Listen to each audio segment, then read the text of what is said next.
I'm Rick Mann, and welcome to this segment as we talk about escaping the tactical tsunami. We're going to look at the first 5 tools in addressing the chronic shortage of strategic leaders.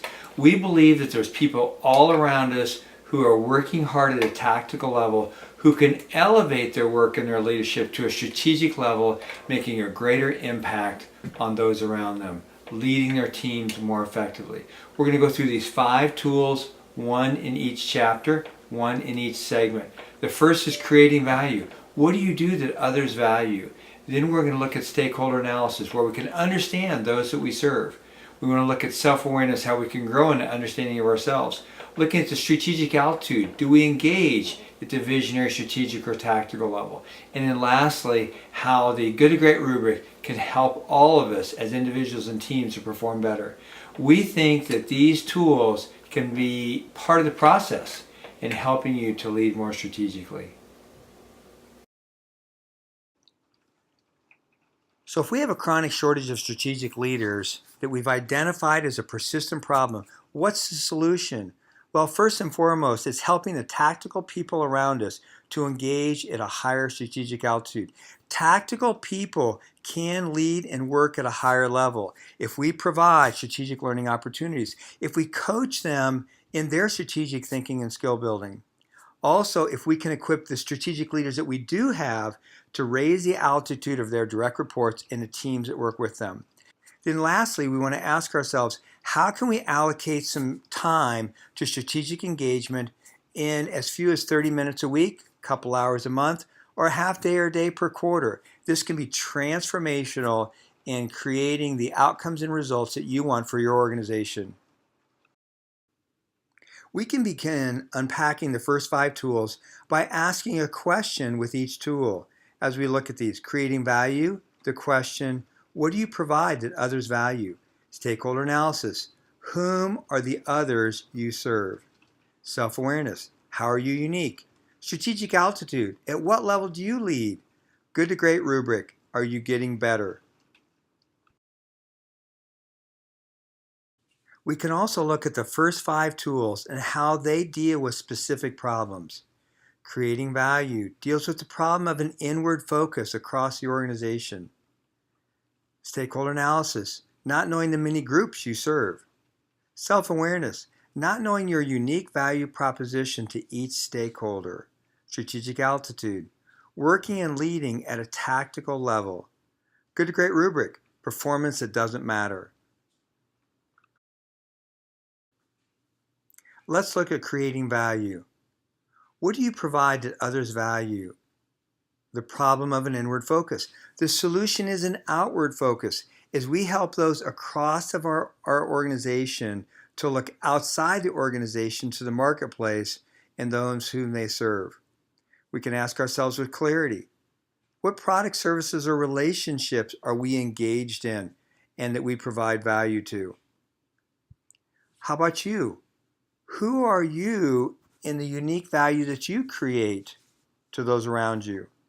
And when you look at others, who are your stakeholders? So we come back to this foundational and maybe the first question, what do you provide that others value? In other words, we're not asking, what do you want to do? Or what does your organization sell?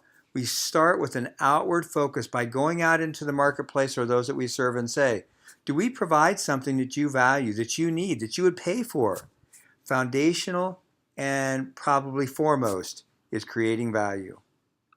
If creating value is answering the question, what do you provide that others value? Stakeholder analysis answers the question, whom are the others you serve? It's the others in that creating value conversation. It addresses the problem of not knowing the many groups you serve. And the solution is clarifying your stakeholders and your unique value proposition to each. There's really 3 kinds of stakeholders. Primary stakeholders, those are the customers that you sell to. Those are the students that you teach. Those are the patients that you deal with. Secondary stakeholders might be like employees, vendors, the community, churches, those around you who are not your primary stakeholders. Foundational stakeholders are those that you are concerned about related to your faith, your family, and your friends. Stakeholder analysis. answers the creating value question. What do you provide that others value? It's the others that we're analyzing. Creating value is what do you provide that others value? Stakeholder analysis is dealing with the others. Who are the others? Self-awareness is asking the question of what do you, who are you, how are you unique?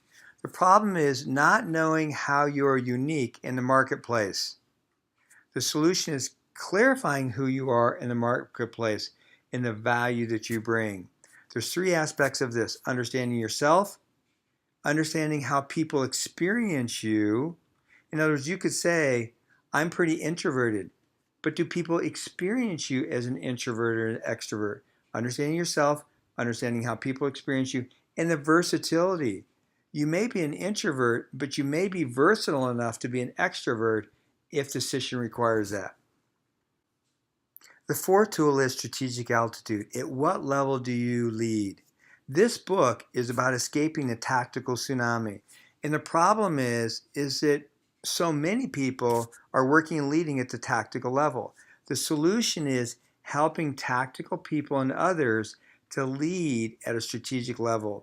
And we're going to unpack this by looking at these three levels: visionary level, inspirational, aspirational, high altitude perspective; tactical level, that on the ground, everyday work that needs to get done; strategic level is how are we going to align our tactical work with our vision and develop the strategies to move our vision forward.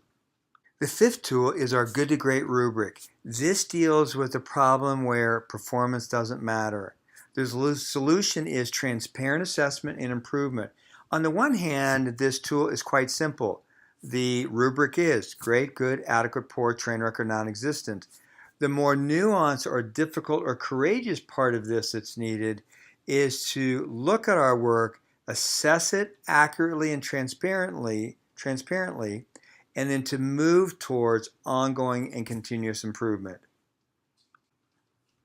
In review, we've looked at the first 5 tools that every strategic leader needs to be able to articulate and engage and even communicate to his or her team members.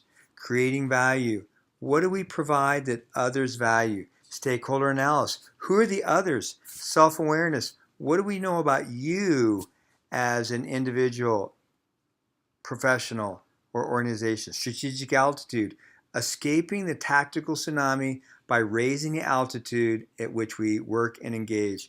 And lastly, the good to great rubric. Not only understanding great, good, adequate, poor, but also being able to transparently assess where we're at, lean into those things that are not going well, and improve on a continuous basis. When you think about these first 5 tools in the application of these, I'd like you to think about PPO. Applying these tools to your personal life and the relationships that are so important to you, in your professional work and leadership, and at the organizational level. So let's talk about creating value just for a moment. How do you create values for your loved ones around you? How do you create value as a professional leader? How does your organization create value in the marketplace? Each of these 5 tools can be applied at the personal, professional, and organizational levels.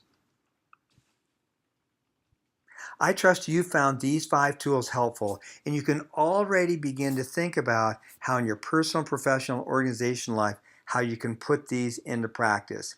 If you'd like more information on these, I'd be happy to interact with you. My contact information's here. And we at Clarion Strategy are really committed to addressing the chronic shortage of strategic leaders by building strategic leaders and strategic organizations. If you'd like help with coaching personally on this or with your team, we'd be happy to talk with you about how we could do that in person or on the phone. And as we think about building your strategic organization, we'd love to have a conversation with you about that. Blessings on your journey ahead as you grow as a strategic leader and build your strategic organization.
Hi, I'm Rick Mann, and welcome to this material on escaping the tactical tsunami.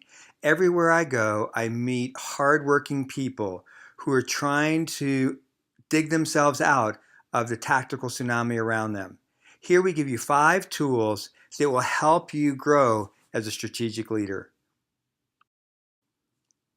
Let's begin with a quick overview of the first 5 tools. These aren't the only tools for strategic leaders, and these are not necessarily the most important, but we do believe that they are foundational. So as we go through these quickly, we'll unpack them later in detail. Creating value, stakeholder analysis, self-awareness, strategic altitude, and the good to great rubric. Before we unpack the 5 tools, we want to spend a few moments talking about the chronic shortage of strategic leaders. I've never had a senior leader say to me, "Hey Rick, no worries, got all the strategic leaders we need." Instead, they'll often talk to me and they'll say, "Rick, how is it that we can address the need for strategic leaders in our organization?" First of all, the problem. Most people are wired to work and lead at tactical, practical levels. These are people who come to work. They do what's in front of them. They work hard and they go home and they come tomorrow and do it again. Those who are wired strategically are often overwhelmed by the tactical tsunami of work around them. This chronic shortage limits organizations from thriving in the marketplace. They're not able to deliver all the value they could as a for-profit or as a not-for-profit because of their shortage of strategic leaders.